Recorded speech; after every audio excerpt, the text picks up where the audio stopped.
Welcome to the Zombie Story Zone, where we bring you thrilling tales of survival in a world overrun by the undead. In today's gripping story, Through the Gates of Death, join us as we delve into the heart-pounding adventure of Eva, a survivor fighting against all odds to save her brother and herself. If you enjoy stories like this, don't forget to hit that like button and subscribe to our channel. Make sure to press the bell icon so you never miss an episode of our chilling zombie adventures.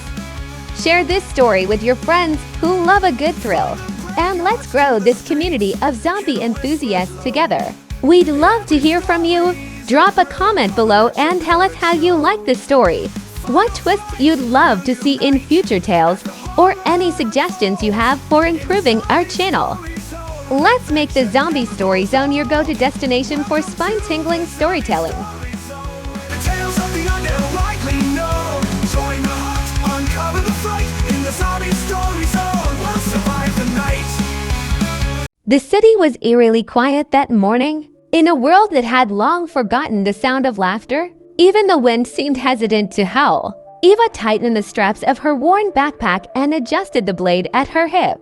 The old botanical guidebook, dog-eared and barely held together, was tucked into the front pocket. She whispered the title aloud, as though summoning courage. Edible plants in urban landscapes. Her mission was straightforward, but perilous: find wild garlic. The pandemic that unleashed the zombie plague had ravaged not just the people, but the supply chains and infrastructure. Grocery stores were looted and empty. The few survivors scattered across the city lived on scavenged scraps and whatever they could forage. Wild garlic had become a prized resource, not just for its nutritional value, but its purported ability to repel the infected. No one knew why, but the creatures recoiled at its scent, making it one of the rare commodities that could grant a momentary edge. Eva had heard rumors of a dense patch growing near the old botanical gardens on the outskirts of the city. The area was a no-go zone for most, swarming with the undead and patrolled by a gang known as the Ash Vultures. But desperation outweighed fear. Her brother, Liam, lay feverish back at their hideout. The antibiotics they'd scavenged weren't enough. Without something to keep the infected at bay, survival was a pipe dream. As she moved through the abandoned streets, the shadows seemed to stretch and shift unnaturally, a dance of the sun against shattered windows and rusting cars. Her footsteps echoed, too loud for comfort. Each turn of the corner felt like an invitation to disaster. The city had a way of making you feel watched, even when you were alone. Her first encounter came unexpectedly. Near an old bus stop, a lone zombie shuffled, its decayed flesh clinging to its skeletal frame. It hadn't noticed her yet. Eva crouched behind a car, her heart pounding. She debated whether to sneak past or take it out. The knife at her hip seemed woefully inadequate, but as she shifted her weight, a pebble skittered across the pavement. The creatures had snapped up, milky eyes locking onto her. "Damn it," she hissed, yanking the blade free. The zombie lunged, teeth gnashing, but she sidestepped its clumsy attack and drove the knife into its temple. The body crumpled at her feet, and she stood there, panting, the metallic tang of blood filling the air. The noise had surely drawn others. She hurried onward, crossing through alleyways and ducking into abandoned storefronts. Her destination loomed closer, the botanical gardens, overgrown and wild, its gates twisted and rusted. The sight was both haunting and beautiful, nature reclaiming what humanity had lost. The moment she stepped inside, the air changed. It was cooler, filled with the earthy aroma of damp soil and greenery. She scanned the area, noting the potential escape routes. Her guidebook described wild garlic as small clusters of white flowers, star-shaped and delicate, with broad green leaves. She crouched near a patch of weeds, fingers brushing against plants as she searched. Minutes turned into an hour. Her patience wore thin. Then she sighted a thick cluster growing near an old fountain, its waters long dried up. Relief surged through her, but her instincts screamed caution. The area was too open, too exposed. As she carefully harvested the garlic, the faint sound of footsteps reached her ears. She froze, clutching the plants in one hand and her knife in the other. The steps weren't the shambling gait of zombies. These were deliberate, human. She ducked behind a fallen tree, straining to see without being seen. 3 figures emerged, clad in mismatched armor made of scavenged metal and leather, the Ash Vultures. They carried weapons, makeshift clubs, knives, and one even had a shotgun flung over his shoulder. Eva's stomach churned. She'd heard stories of what they did to people they caught. Spread out, one of them barked. "The garlic's gotta be here somewhere. Boss wants a fresh stash." Eva weighed her options. She could try to sneak away, but the terrain made it risky.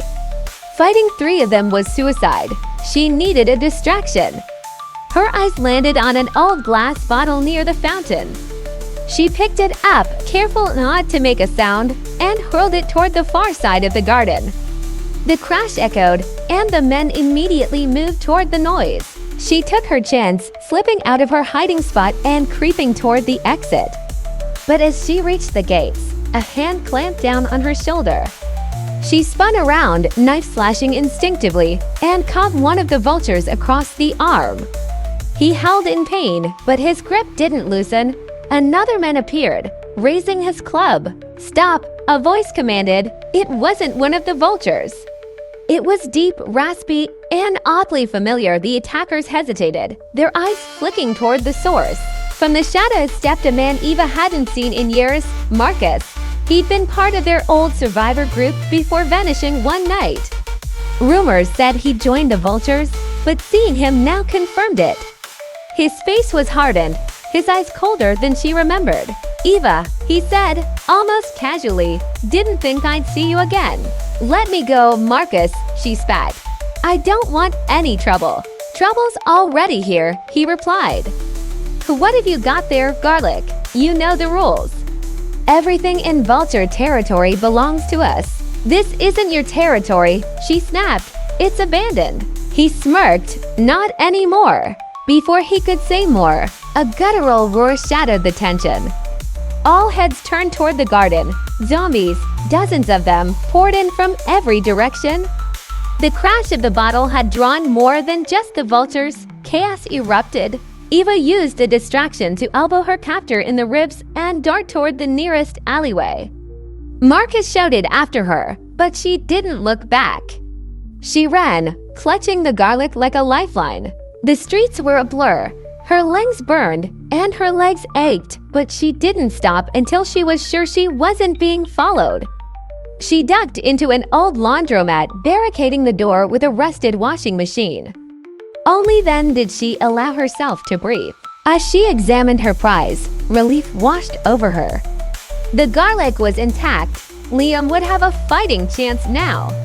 She leaned against the wall, closing her eyes for a moment. A soft noise made her freeze, a shuffle, barely audible. She opened her eyes to see a figure standing in the shadows. Her heart sank. It was Marcus, bloodied but alive, his knife glinting in the dim light. "You've got guts, I'll give you that," he said, stepping closer. "But you should know better than to think you could outrun me." Eva gripped her knife, ready to fight. But then Marcus did something unexpected. He dropped his weapon. "Take it," he said, nodding toward the garlic. "For your brother." She stared at him, suspicion etched on her face. "Why?" His expression softened, just for a moment. "Let's just say are you, for old time's sake." Before she could respond, the sound of zombies grew louder outside. Marcus turned, pulling a second blade from his boot. "Go," he barked. "I'll hold them off." Eva hesitated, but survival instincts kicked in. She grabbed the garlic and slipped out the back, running toward safety. As she disappeared into the night, the last thing she heard was Marcus's battle cry, defiant and unyielding. Back at the hideout, Liam's fever had broken by the time she returned. She crushed the garlic into a paste, spreading it around the entrances to their shelter. For the first time in weeks, she allowed herself a flicker of hope. But deep down, she couldn't shake the image of Marcus, a man she once trusted.